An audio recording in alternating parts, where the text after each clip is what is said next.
All right, ladies and gentlemen, boys and girls, welcome back to the Bokeh Podcast. I am your host, Nathan Holritz, and happy Monday to you who are watching or listening live. Welcome. Come hang out with us. If you're listening to the audio version of this after the fact, follow us on Instagram at the Bokeh Podcast, because we'll keep you posted on when we're doing these live streams, these live Bokeh Podcast episodes.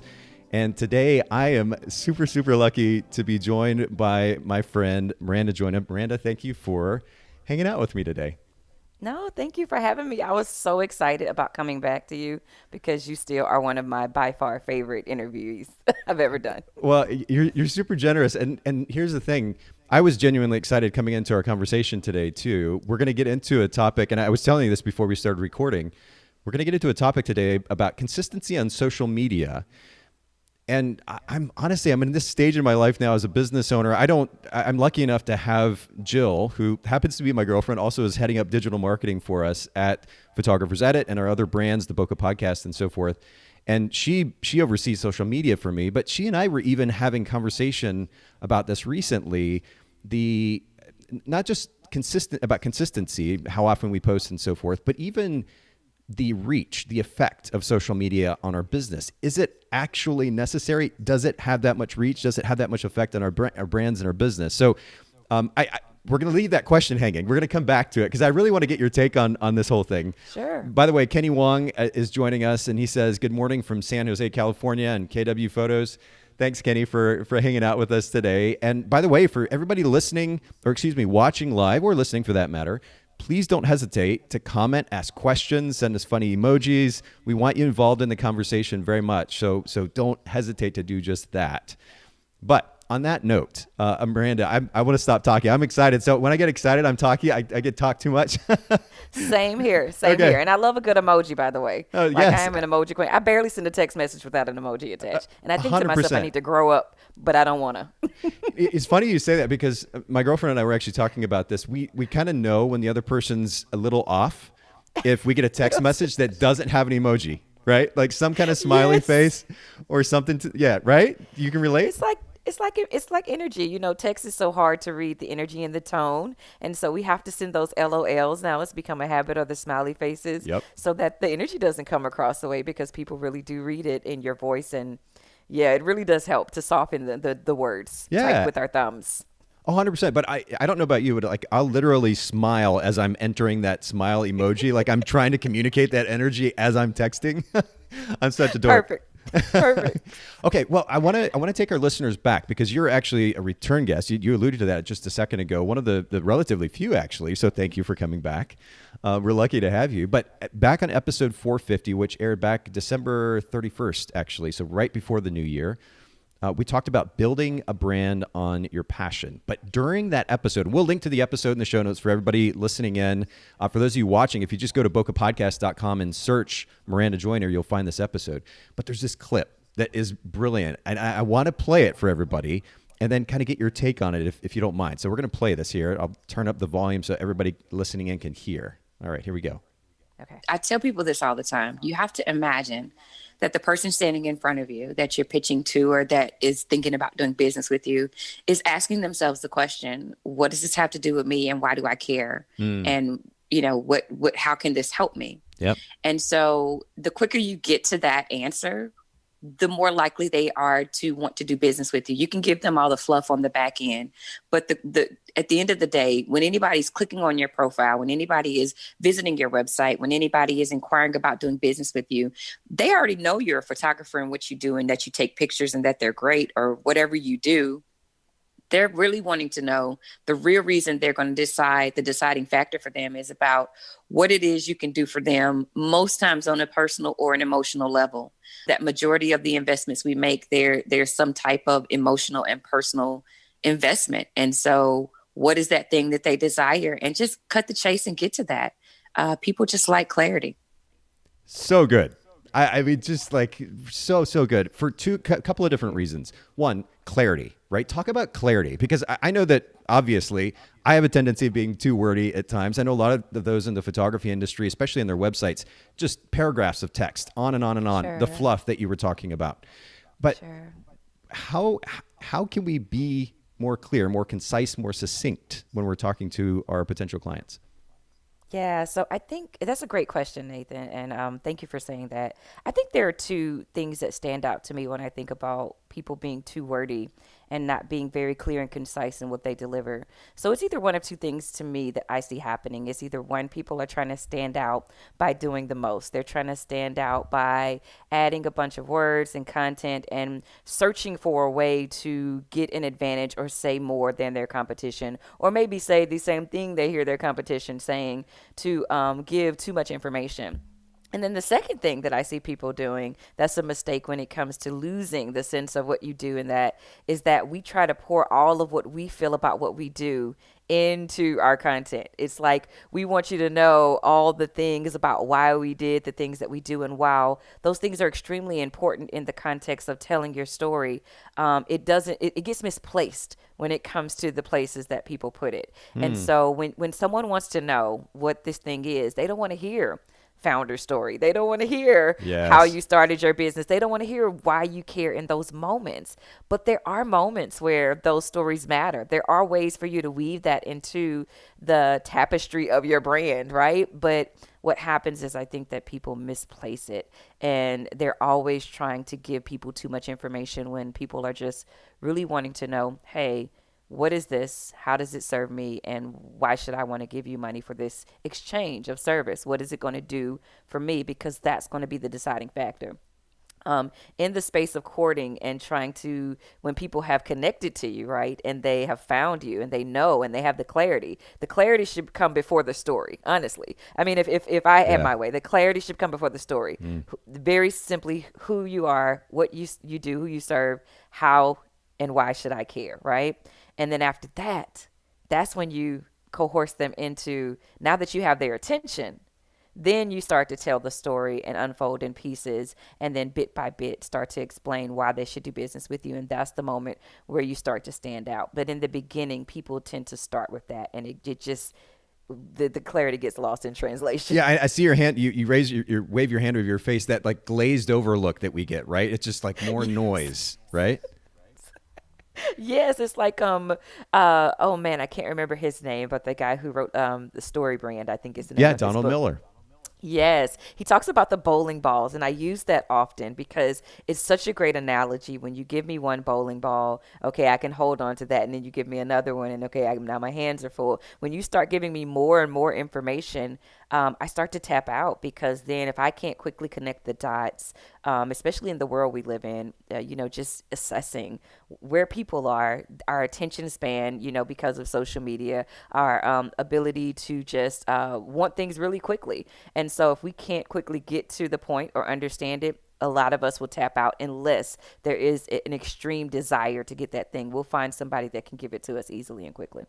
Yeah, well, and I'd love to go back to the very beginning of that clip. You talk about that client or potential client asking, why should I care?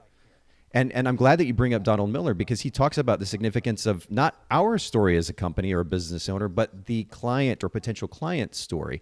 How do we make them the hero of their story? How are we going to make a difference in their life? How do we add value to their life? That's what they care about. So the sooner that we can tell them what that thing is, the better, right? 100%, because your business, while it can in ways be about you, it's not for you. And I think that's where the line gets a little blurry with entrepreneurs and with business owners, is that we tend to make it a lot about us.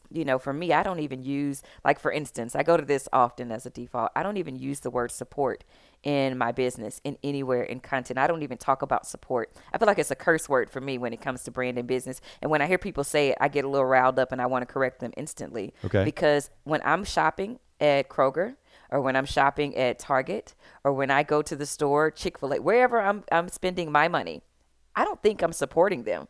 I think they have something that I need, and then I have money, and so there's about to be an exchange for a need and a service.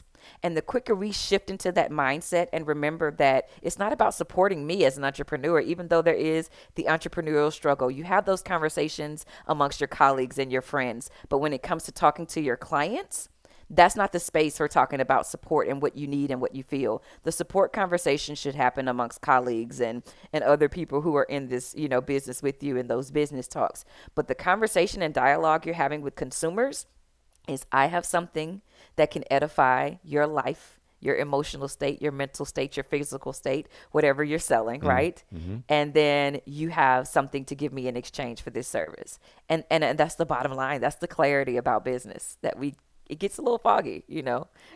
Oh, well, we fog it up, right? But yeah, I mean, I love this. This is brilliant already. Like we could literally shut off, go home for the day, and all of our listeners would already have tons of value. Seriously, because I think this concept gets lost a lot of times, especially in the photography industry. There's this emphasis on the visual and the pretty and the emotion, to your point. And I don't think there's anything wrong with emotion, but that first 3 to 5 seconds that potential client has to look at your website, the focus should be on communicating to them how you're going to add value to their life in the context of whatever the service is. Absolutely. Absolutely, hands down. Oh, that's good. Okay. Well, we'll leave that alone because I know I could easily get stuck there. It's such an important topic. And by the way, Bradley Henderson chimed in. He says, "Oh, mate, I'm shooting a wedding in Ireland right now, or I'd be glued. Enjoy, guys." Bradley, thanks for chiming in. And for everybody listening in or watching, of course, these episodes will also go to the audio version on your regular podcast apps as well. So don't worry. This will not get lost. The video versions will remain on our Facebook page at Bokeh Podcast, Bokeh Podcast. And we're also right now pushing out to YouTube, the Photographer's Edit YouTube page. So Photogs Edit. And we'll link to all these in the show notes as well for anybody who's listening to the audio version. So many different streams, Miranda, so many different things to keep up with. I mean, you are rolling over there. I love it. We're trying. So for everybody listening in who did not get to hear the first episode with Miranda, again, episode 450, Building a Brand on Your Passion. And Miranda, I want to pull up your website here to give all of our listeners a little bit more context if I can. And will you just briefly introduce your brand, what it is that you actually do, the value that you add to our lives? Yes, the value that I add to your life is, as an entrepreneur, I help you to essentially identify your purpose and use that message in your brand to connect to your audience and make money. Identify that thing that makes you unique. You know, it's interchangeable with purpose, with your why, but essentially what makes me unique in the way that I show up as a brand strategist is that I genuinely pull that messaging out of who you are. And so, that's what I do. I just help people with clarity to know what to say on social media. And show up in their fullness. I mean, I could say it in so many ways, but that's the bottom line. Make money. And talk to us, I pulled this up actually on your website. Talk to us briefly about your book as well, because this actually came out not very long ago, A Lot Alike, and we'll link to this on Amazon, of course, in the show notes. But talk to us a little bit about the book. Oh my goodness, from what angle? So do you want to know what the book entails, or do you want to know the process of writing? I could go so many different directions. Give us that elevator pitch on it. Yeah. Listen, this book has been described as simple, to the point, practical, and packed full of information. It's helpful, it's fun, and it's a clear way for you to understand purpose in reference to how you show up and connect to what you do. And then it helps you to, like I said, I essentially took what I do with my clients and I put it in a book and I made it as clear, as simple as possible. I didn't stack it with a whole bunch of just loaded information or jargon. I made it very clear. I just got to the point. And it's written in 3 parts. The first part talks about purpose. The second part talks about organizing that message.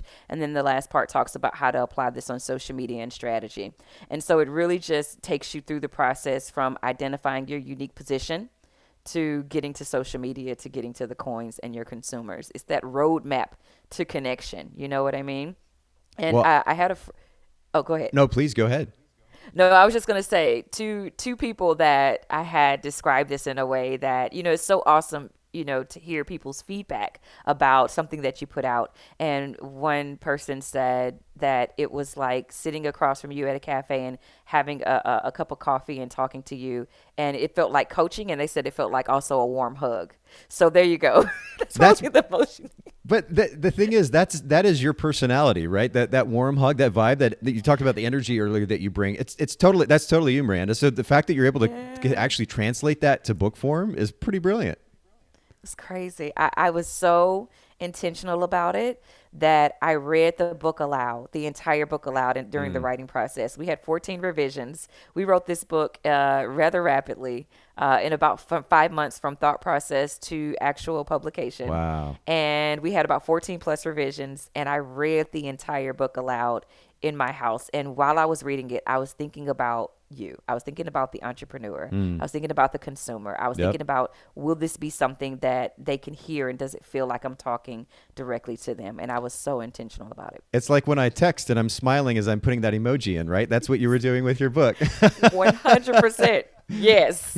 I love it. Okay, so we're gonna link to your website. I'm gonna pop this up on screen for anybody that's watching. MarandaJoyner.com. We'll also link to the book as well in the show notes at BokehPodcast.com. And then for anybody who would also like to follow, not even would like to, I'm going to encourage everyone to follow Maranda on Instagram as well, Maranda Joyner, and I popped that up there on the screen. For everybody listening to the audio, it's just like it sounds, Maranda Joyner, and we'll put all this in the show notes at BokehPodcast.com. Okay, Maranda, I'm going to keep going. We have so much to talk about.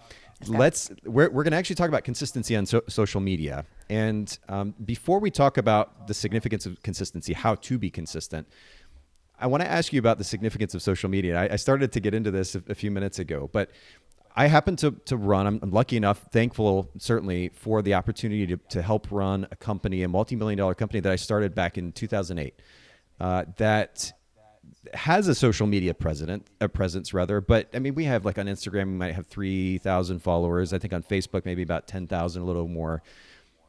And yet we don't have any engagement, frankly. Like we're posting to be present. We're online.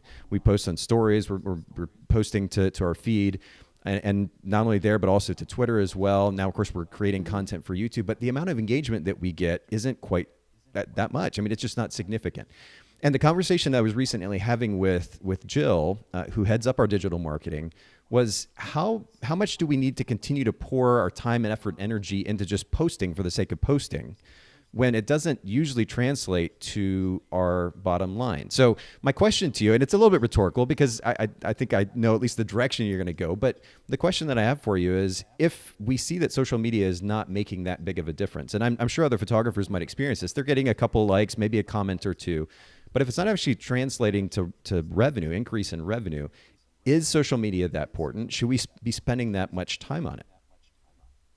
Yeah, so that's a great question. And I would start by saying that the first thing you want to think about, and the first question you want to ask, which is, it seems like the obvious question, right? Okay. Which is, the people that I'm trying to reach with the work that I do, are they on social media?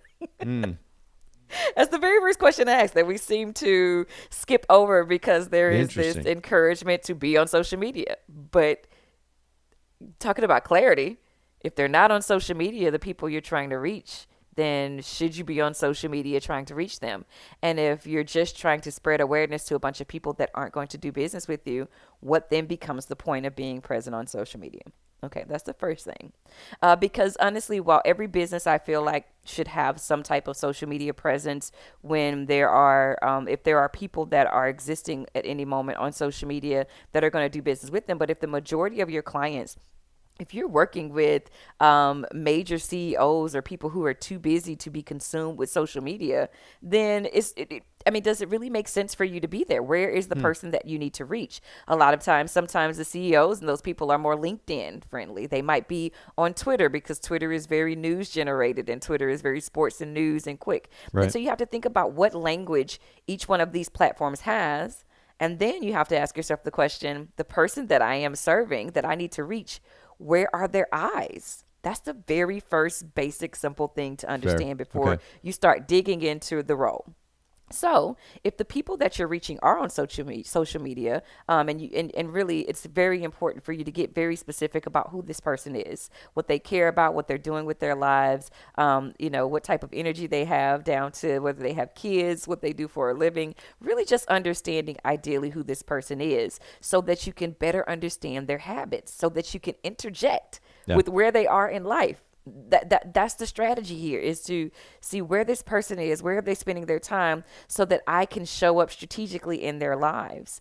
That's the first thing. So if let's say that they are on social media, so let's just make the assumption that this person is on social media, then absolutely 100%, I believe that you should be showing up in that space on social media. Now, I'll tell you what happens, and I think what the hang up happens, where people say, I'm on there, I'm on all the platforms like you just did. I was listening to you say, we're on Twitter, we're on Instagram, we're on Hulu. You're on Hulu? What are you doing on Hulu? No, I'm just kidding. So we're all over the place. And the question then becomes, if you're not getting engagement, it doesn't necessarily mean that it's not working as much as it means is, are you doing the right thing? Sure. Are you saying the right thing?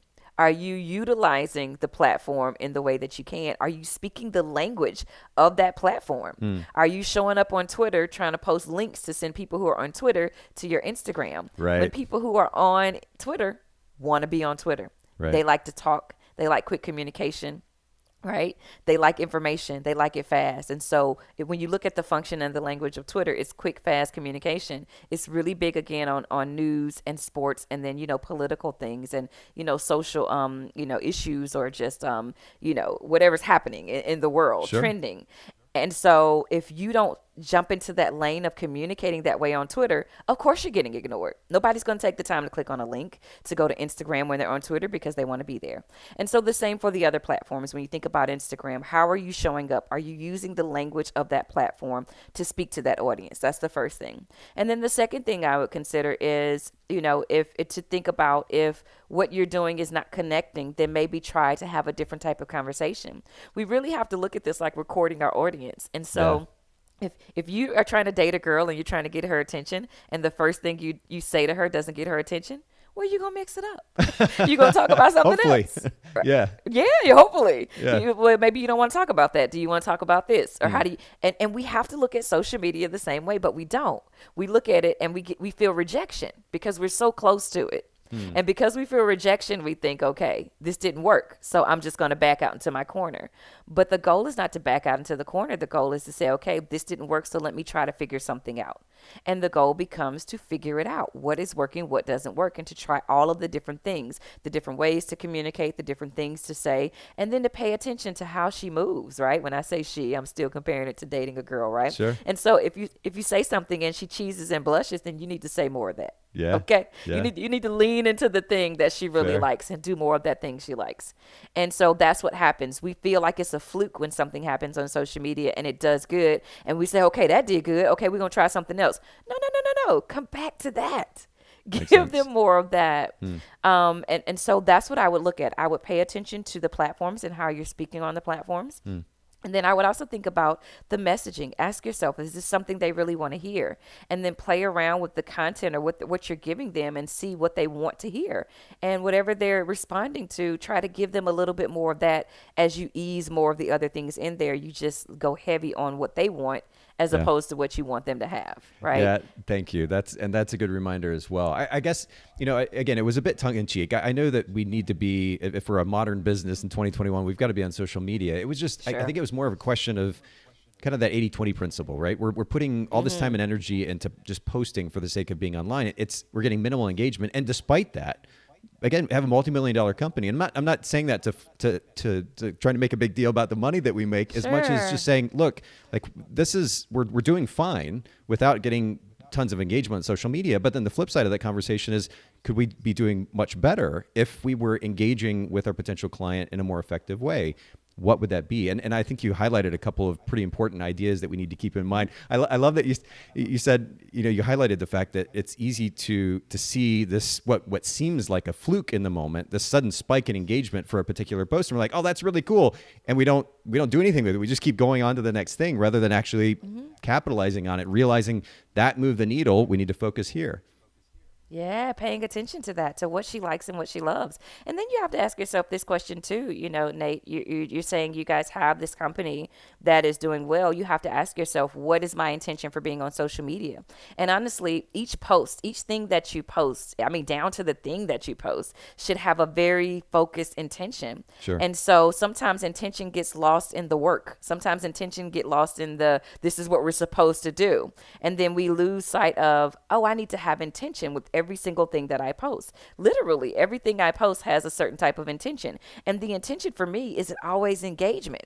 And that's another thing that I want you to Interesting. think about, is that the engagement is not always the goal, because there are posts that I post that might not get engagement visibly to me and to you. But when I look at the insights, Some of those things that don't get a whole bunch of likes get saved and shared more than anything that gets likes. So sometimes I'll post a picture of myself, right? The pictures of me in my personal life and, the pictures of my face, high engagement, what looks like engagement, right? The likes. Likes aren't really engagement. Also, I want to talk about that in a second. Yep. Likes are not engagement, right? Engagement is this right here. Nate, what you and I are doing is an engaging conversation. Yeah. So there has to be a back and forth and a presence. And it doesn't always look like likes. We have somewhere along the way just, equated likes to engagement. And that's just not true, right? But we have to ask ourselves, what are the intentions of the post? So I'll post, like I was saying a minute ago, I'll post a picture of myself and we'll get what feels like high engagement because the like count is high. But that's because people really like to see things, they like to see me, they like to see what's happening. Then I can post a content thing and it won't get as high of an engagement on the like scale. But when I look in the insights, it's saved and is shared more than anything. More than anything. What does that tell me? These posts have two different purposes, right? One purpose is to let people in and see what's going on in my life. And the other one is, this is content that people are actually digesting. And so there is still a level of engagement that's happening there. We just have to look for it in the right places. And what we're doing is we're misplacing what we feel like true engagement is with our social media. And then we need to understand that each post has a different intent.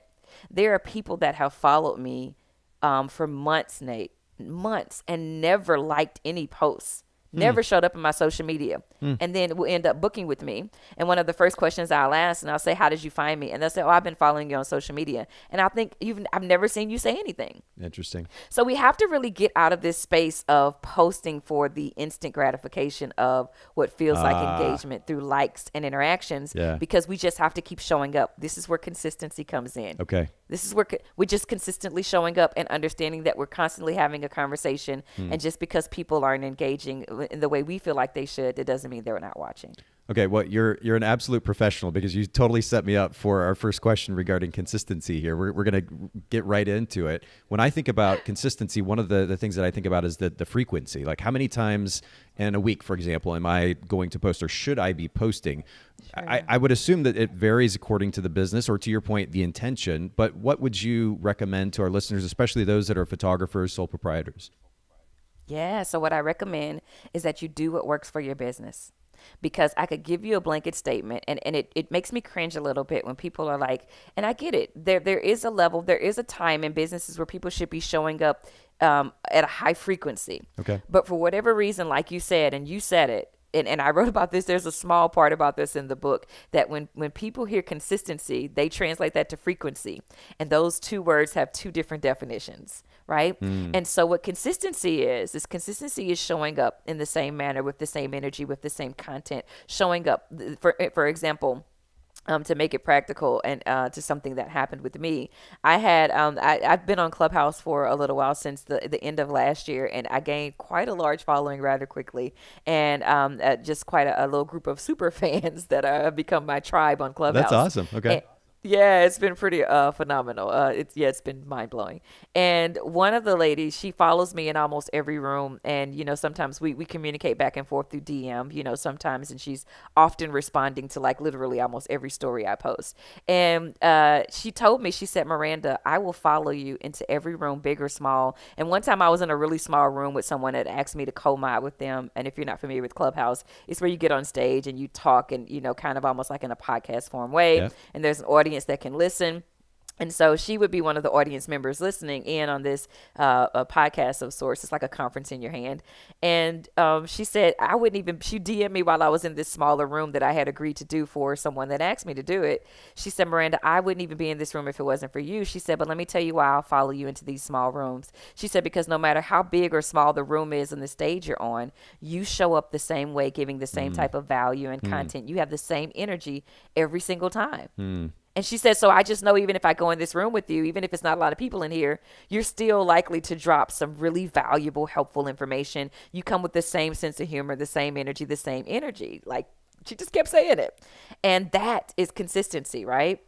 That's consistency. So frequency, when people tell people to, post 3 times a day, every day, that gives me anxiety, right? If that's not realistic, Okay. like it's like, holy crap. If that's not realistic to your structure or to your flow, then what's going to happen is you're going to burn yourself out and you're not going to be effective. You're likely going to be posting the wrong things. You're going to feel overwhelmed and it's not going to get done. Yeah. So you really have to ask a couple of probing questions. One, how does your consumer like to process information? Because that's something to consider as well. How do the people that you're speaking to like to process information? And I do think there is a such thing as, you know, posting too much content if it's not the right type of content. Sure. Right.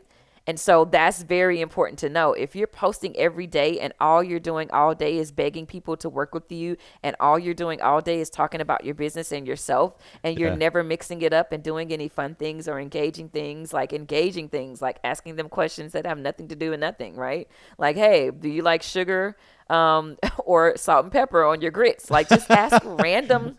Yeah. Because I need to know what type of people are following me to know whether I need to follow you back or not. These things are important to me, but they're also funny and engaging. Mm-hmm. There is a level of content that a lot of brands have started doing that is kind of viral content, that is shareable content, right? That has nothing to do with their brand or business. That is a level of engagement and communicating and that sense of getting to know people. It's almost equivalent to how you send your friends little funny memes and things that you find on social media. Mm-hmm.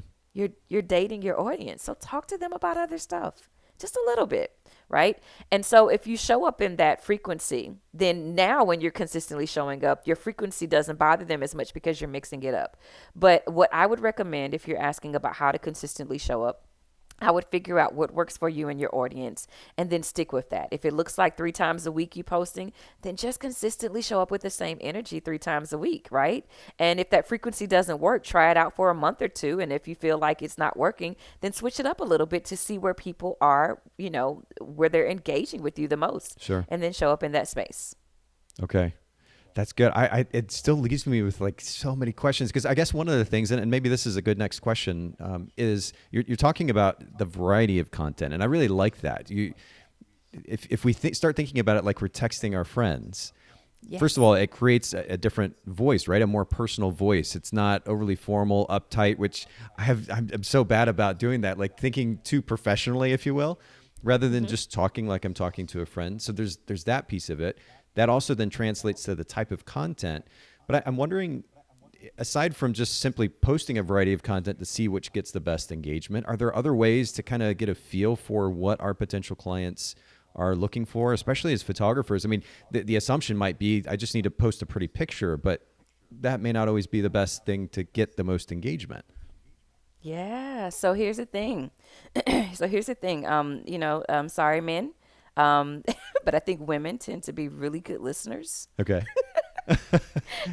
So if you're a guy out there listening now, I need you to think like a woman and listen like a woman. Okay. Because here's the thing.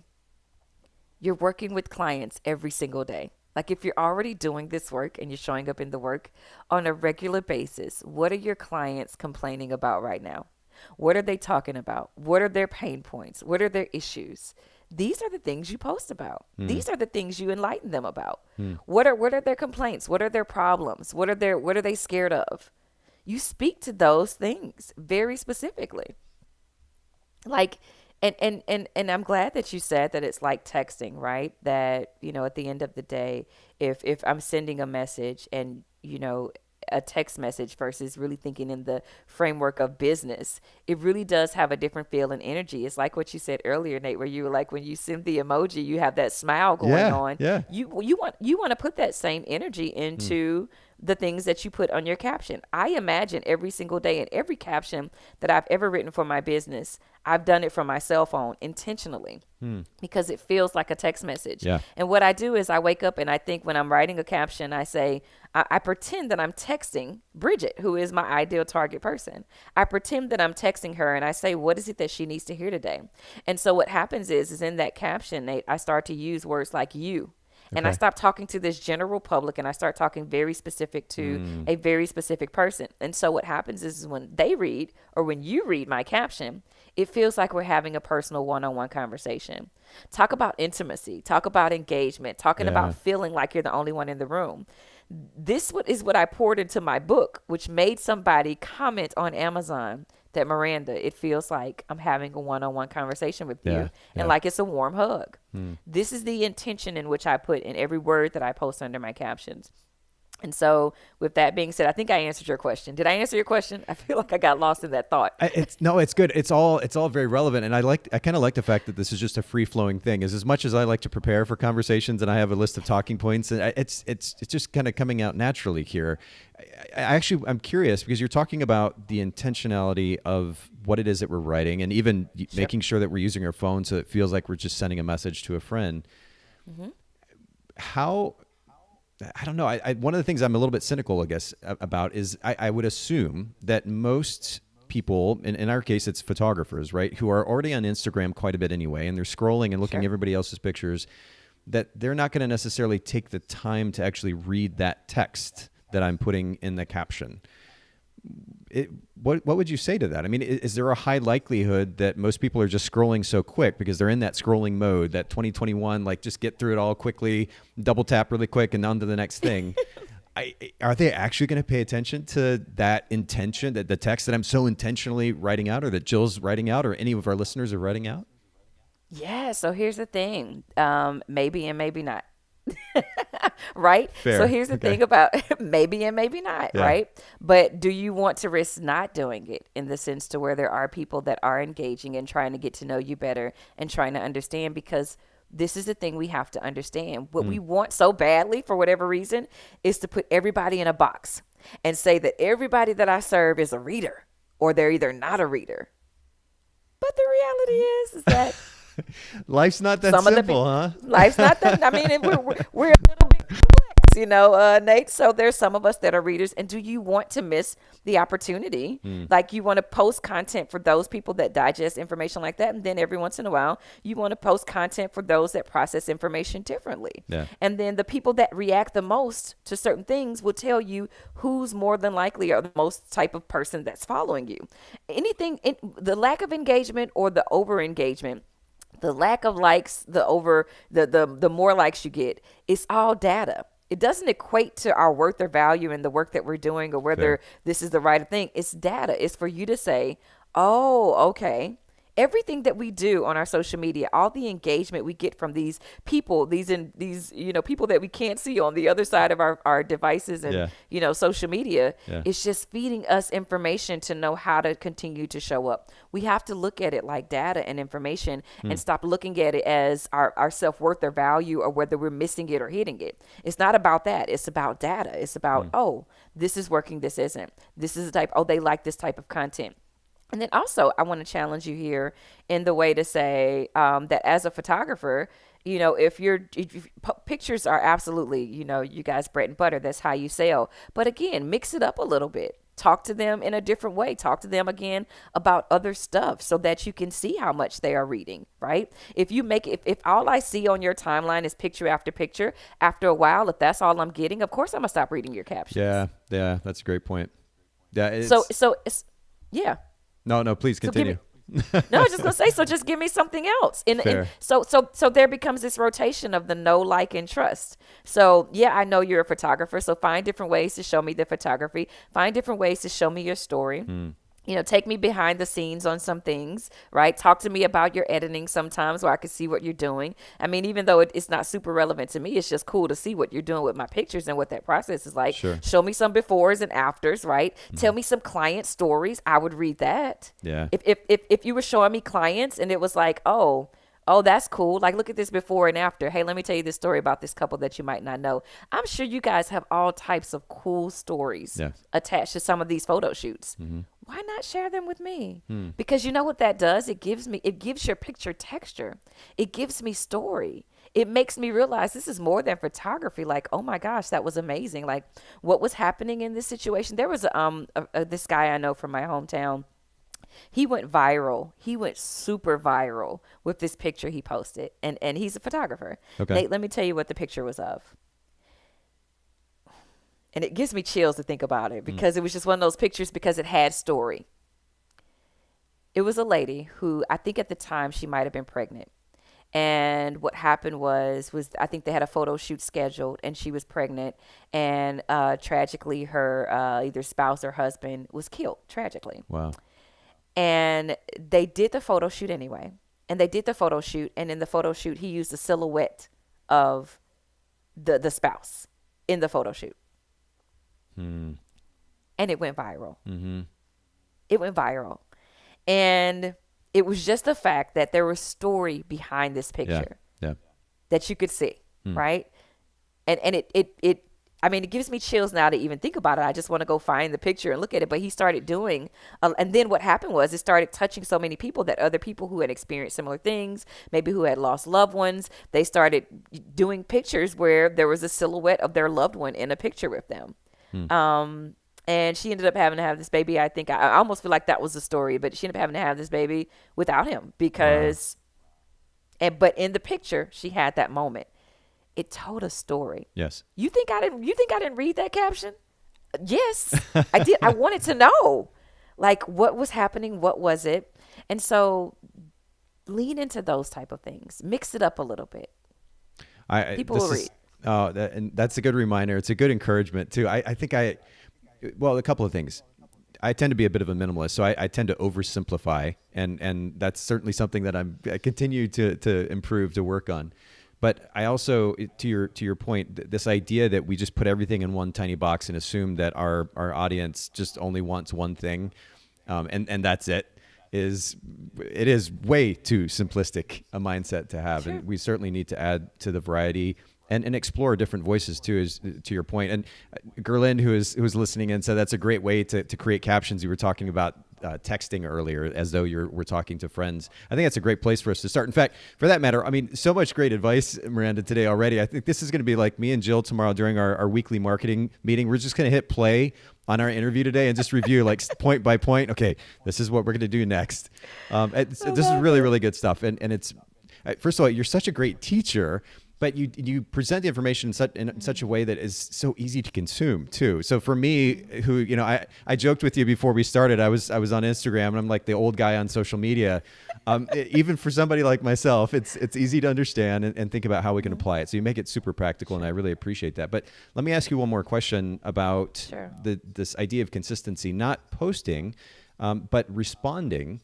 When we think about comments or DMs, and we're going to get to burnout here in a second, and kind of finding the balance between making sure that we're there consistently, but also not getting burnout in the process.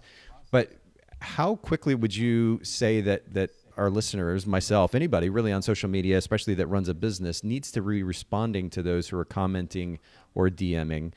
Do we run the risk of losing some of that momentum that we're gaining if we're not responding within 30 seconds or 5 minutes? Like, what are your thoughts on that? The reality is it depends on where you are in your business.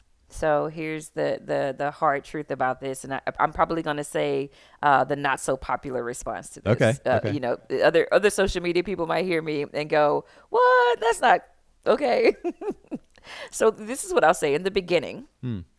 When you're building your brand, if you're just starting out and you have maybe 1,000 or less, 2,000 or less, 3,000 or less people, as quickly as you can respond and schedule the response, you need to be responding. If you have time and you post something and then people are engaging with you in a quick manner and you're trying to build the relationship with your audience, the quicker you respond, the better, because you want to start that engagement. You want to respond to DMs if you have. So if you post something and you have about 30 or so minutes after that to sit and respond, then do that. And then just schedule a time within 24 hours to come back and do a sweep. That's what I do.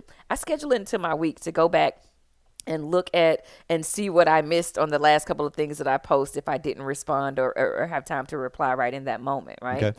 I am pretty consistent with that. As you continue to grow and scale your business, the reality is, unless you're paying somebody, which I recommend, at some point, pay somebody to manage your social media. Yeah, shout out to Jill. Then you want to spread out and maybe schedule like within a 24-hour time frame to respond to people. But I also think that when you blow up to a certain level, that responding is going to become little to impossible to respond to everybody that might be commenting under your post. And And to be honest, when you get to a higher level, I don't feel like at that moment responding to every single comment under your post is the main thing. Then it becomes about doing something else with your brand. Then it becomes about how do you find other ways to engage with these larger groups of audiences that you have, right? Because your audience is so big, realistically, it's just an unrealistic expectation to think that Oprah or anybody that's on a mega level can respond. Right. But we're talking about entrepreneurs here, right? So we're talking about, of course, a lower level of engagement when it comes to your posts. And so if you're getting anywhere from 20 to 30 to 40 comments under your thing, and your DMs are starting to fill up, the goal is to find a schedule that works for you. And at the end of the day, as long as you're responding, I have found that people are okay with it. When I got on Clubhouse, my DMs went to shambles. Like I literally at this point have 300 plus DMs from Clubhouse alone. Not just talking about just Clubhouse, because people in Clubhouse, that's how they communicate. They just want to come up in there and they just want to say anything to you. Like, Sure. oh my gosh, what you said on stage was amazing. Like, oh my gosh, I want to be your best friend. Like, these are DMs that I really have. Like, oh, I want to be your best friend. Like, you are so cool. I'm loving what you're saying on stage. Yeah. And so what I'll do is I'll either leave a voice note for them, or I'll either respond through message. But the beautiful thing I love about Instagram is that it gives you so many ways to interact and engage, right? So I can double like it, I can double click it, I can leave a voice note, I can, respond through messaging if I want to. And so, to just utilize all of those things that works for you and your schedule. But within 24 hours, that's my recommendation, honestly, Okay. because it's just a matter of scheduling. Fair enough. So no need to stress, right? Like we can find a balance. I like that. I like the idea of being intentional and actually scheduling time to do that particular thing. It seems like a much better way to manage just a business in general, frankly, rather than just simply reacting to whatever's coming in the moment. But Nate, we have to ask the question, what lies at the bottom of our anxiety? Like, what is at the bottom of the anxiety about responding to a person? Do we feel like if I don't respond in seconds that they're not going to like me anymore, that they're going to unfollow me? At the end of the day, it's the etiquette of an email. Like, right? You send me an email, give me 24 to 48 hours to respond to this email. Sure. And people just understand that. When you set that tone and expectation for the people that are following you, people just, oh, you got to me. Great. You didn't forget about me. Most people are just excited to get any type of reply, even if it doesn't come instantly. And so really we put this unnecessary pressure on ourselves to be so instant because we live in this world of instant gratification, instant notifications. We post something and we want the likes then. And it's like, I guess, I think I'm assuming or projecting on the situation to your point, which is that because I feel like everybody is in this instant gratification mode, that if I don't respond right away, they're going to be disappointed or annoyed or whatever the case. Like the sooner, the quicker I respond or that we respond, maybe they'll be that much more excited about us. But that's maybe a bit, again, too simplistic a thought process. Yeah, most people that are following you, they love you and like you anyway, and so they're willing to wait. They have patience. Most people that are in your DMs, they're already bought into who you are. If they're in your DMs, then they're willing to wait and say, okay, I'm just grateful to get a response.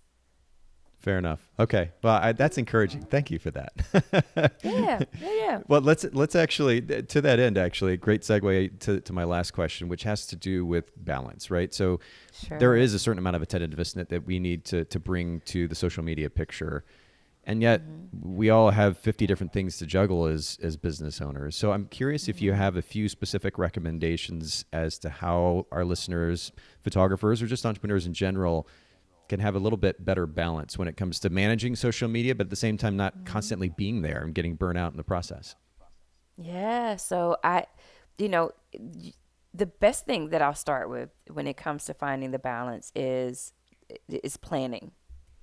And not planning in the sense to where, because I'm gonna be 100% transparent here. I am not the plan 30 days of content girl. Like, bless everybody who can do that. Okay. So I'm not even going to pretend that I have ever in my entire career planned 30 days ahead of content. I am a very week by week, chunk by chunk person. Yeah. And so what I do is I take out my Sundays and I look ahead on my week and I think about what my week entails. And here's the cool thing about kind of, this is kind of going to circle us back to what we were talking about earlier, Nate. But like, for instance, this week I'm traveling. This week I'll be traveling. And so my content is going to include things about me traveling. Mm-hmm. Right. So I'm thinking about my business, but also I'm thinking about my content is going to be towards the end of the week. I'm going to be showing some content from my travels that has nothing to do with my business because this is the engagement and insight. I'm going to share this part of what I'm doing with my audience. And so because I'm looking at my week, I'm able to say, what type of content am I putting out this week? Now, what you can plan, if you're a planner for sure, is the themes for your months, right? So you can say, hey, these weeks I'm going to talk about these things. These weeks I'm going to talk about networking. And then you can break down the ways that you want to talk about networking. If you plan the themes and then you get into the rotation of the know, like, and trust, sharing things about you as a business, sharing fun things about you traveling, and then saying, hey, I'm going to share a little information about networking this week. Mm-hmm. It's not so overwhelming. Right. Yeah. And so you think about what days you want to post that on. But every Sunday, I take time and I sit down. I think about my week. I think about what things I'm doing. I start with the things that I have planned for the week that are major, movable like things. And then I think about what type of content that I want to share around that. And then that helps me to come up with what I post and how I post it. That's the first thing. Planning is going to be a game changer, right? Organization is just going to relieve so much stress. There's no way around it. There's no magical way to not be organized. Organization, even if you're not organized, is just going to relieve stress in your business, in content planning, in your house, in life. Organization just makes everything better, okay? So I can't give you a quick fix for that. I would recommend using apps. There are apps that people use, Planningly, Mojo. There are content creating apps that can help you create content. And you can use Canva. And Canva is something that's online and it's absolutely free. And I think a lot of people use Canva, but I will say this about Canva is that I found that it's not super friendly to the algorithm to me sometimes, really? Depending on what you use. Some of the things to me aren't. But I tell you one thing that is, and I'm getting a little derailed here from your question, but the carousels are really big deal. The reels are a really big deal when it comes to Instagram. Those are very popular because they're easy, quick, concise, simple reads. Yeah. And if you can put good content and information in those things, those always work. So if you think about the ways that you want to post and then think about what you have for that week and just stick with that rotation and that formula, I think that'll help you with feeling overwhelmed and burnout.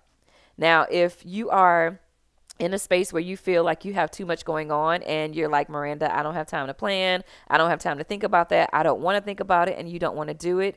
What I want us to do, and I beg of you, everyone listening, if it is not your wheelhouse and if it's not something you enjoy doing and it's not something you can do well and grasp onto it, find someone else to do it. Yeah. Like, please. Sure. Because what's happening is you're trying to show up in this space that doesn't fit you and you're exhausting yourself and you could be showing up in better spaces. The quicker you get comfortable investing in yourself, which investing in someone to run your social media is an investment worth having, right?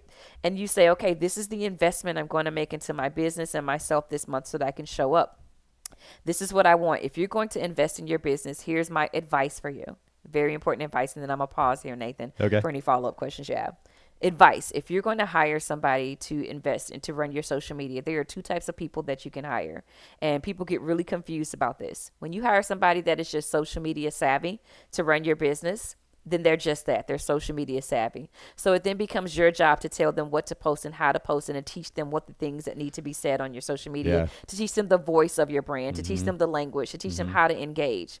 Because there are people that are out there saying, hey, I can do social media. I can do that in my sleep. I know all the gadgets. I'm young. I can get it done. And then there are people that you're going to hire that can manage your social media from an understanding of branding and marketing. They get branding. They get messaging. They get content. They get clarity of message. They get the voice. They know how to pick up on that. They get algorithm, that understand those things. You need to be very conscious of the person that you're hiring so that you don't hire somebody and then just throw them your social media and walk away and then get frustrated when they don't execute what you need. As an entrepreneur, when you hire people, it's still your job to hire the right person, to assess who you're hiring, and then to train them and manage them. It's your job. So don't hire a person to run your social media and think that you can just take your hands off of it, because you can't. This is such a good thing. Okay, I'm going to come back to that because I want to hit your first point, which is to plan. And I really like this idea actually of taking it a week at a time. And because a month at a time just seems like so much to think about. And how do you, it seems like if you're planning a month in advance, then there's no real opportunity to also kind of flex and flow and respond to whatever's happening culturally in the moment as well. Yes. Exactly. Exactly. And the energy of you're 100% correct. Like things happen, especially, my gosh, in this last year. So Yeah. quickly, things can change in the blink of an eye. Yeah. And so you want to be sensitive to those things and then figure out how to be flexible in that. And flexibility is also something that entrepreneurs struggle with, but it's how you scale, it's how you grow. Being flexible, just get used to it. Just start practicing now. Just being It's so flexible. true. That's good though. Okay. And then you mentioned picking a theme for the week too, which I mean, it kind of speaks for itself. So I don't know if we need to elaborate on it a whole lot, but I like that as well, which is let's take it week to week, because you talked about the significance of variety earlier. And if all we're doing is just like as an editing company, for example, posting before after pictures mindlessly and robotically over and over and over and over again, and these clients, potential clients, the people that are following us are just seeing the same thing. They're like, oh, there's another before after from Photographers Edit again. But if we actually go into each week with a different theme and a variety of content based on that theme, I mean, it seems like a massive win. Yes, it's a massive win. And it goes back to the pain points, Nate. Yeah. Like our audience would tell us what they're struggling with. You can just ask a simple question. What's the hardest thing for you right now? And sometimes we ask those questions and we take the answers and we're like, thanks for engagement. We get selfish. We're like, they engaged. And then we run on to something else. It's like, yay, this post worked. We did it. And we're high-fiving and we're in the boardroom and we're like drinking coffee and we're like, we did that, Chuck. We did that. They engaged. That post was good.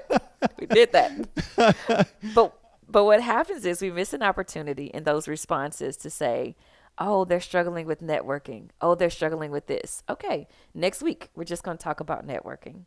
The week after that, we're going to talk about social media engagement. The week after that, we're going to talk about lenses, right? And if you, and honestly, realistically, let me just say this. You can pick 4 to 5 good topics, and you can literally probably rotate those every month. Fair. You can talk about lenses every month. Yeah. I mean, Plenty of opportunity there. And like, you talked about formats earlier too, all the different formats that you can post in, so Sure. many different points of conversation around one topic. Yeah, you could easily rotate those and still have a lot of variety. Yeah. Point taken. I know McDonald's is selling us the Big Mac every week. Okay. and they seem to be doing pretty well. So to kind of finish our conversation, though, you spoke to the significance of delegation. And I love this because I didn't expect to go this direction in conversation today, but I really love that you highlight the importance for entrepreneurs, photographers in particular in this case, the significance of understanding that delegation is a process which absolutely has to include a commitment to not just communicating once, here, do this thing for me, but an ongoing communication process. And the way that I liken this, and tell me your thoughts on this, Miranda, I think about Photographers Edit as an employee of the photographer, right? We're working for the photographer. When I worked for other companies in the past, before I opened my own businesses and started focusing on that, when I started with that company, there was training initially. So they're exploring or explaining what it is that they want done. And they're doing so in quite a bit of detail.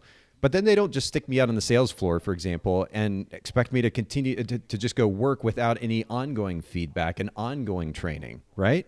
So that's how I see it in this. But I think a lot of photographers, not having been in management before or not being a CEO and having an employee, somebody to delegate to, they don't understand the significance of it. So what we've seen from an editing company standpoint is a photographer uses this once, they're not 100% stoked with the experience and they just walk away. And a lot of it has to do with a misunderstanding about how this process of delegation works. So I'm really glad that you highlight the significance of ongoing communication in the delegation process, editing or social media or otherwise. It's huge. Yeah, it's huge. It's a paradigm shift, Nate. And we have to start looking at our business like a business and stop looking at the people that we're hiring on as our saviors. And I think out of desperation, again, it's the misplacement of the energy, right? Yeah. So it's totally understandable that we're frustrated, we feel overwhelmed, and we need someone to come in and help us. I think we should have safe spaces with other entrepreneurs to talk and have those conversations. And then when we show up in business, we have to show up as employers.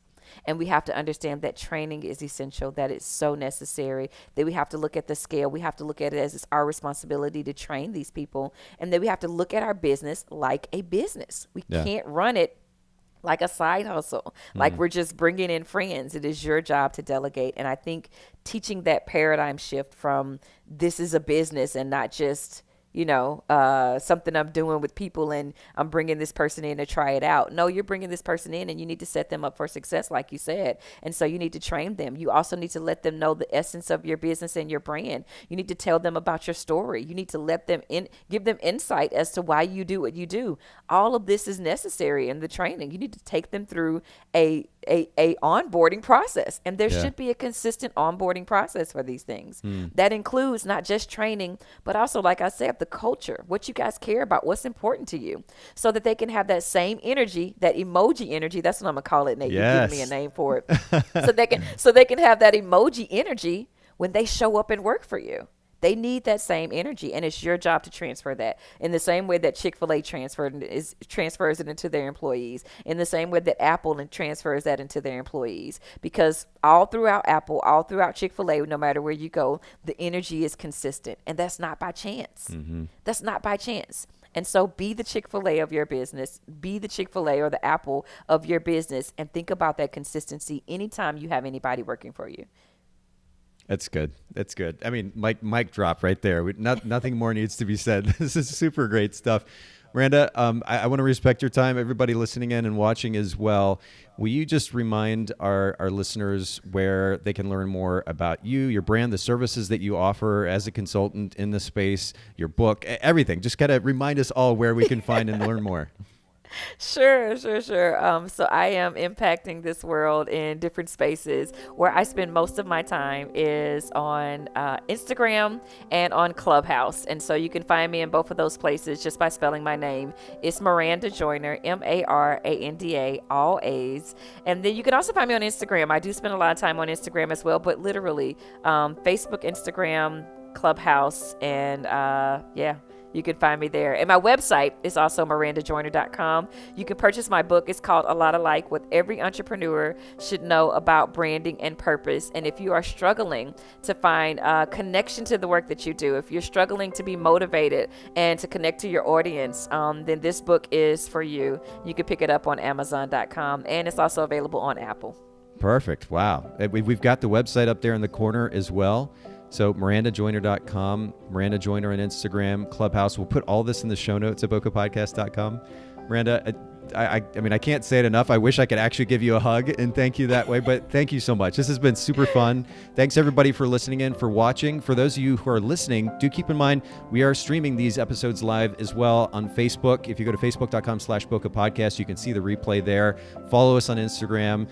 We're learning from Maranda how to better utilize the platform, but we'll keep you posted on the upcoming live streams as well. And make sure to come and join us, hang out with us in the future. Thanks once again, Maranda. Yeah, you're so good at this. Thank you for having me, Nate.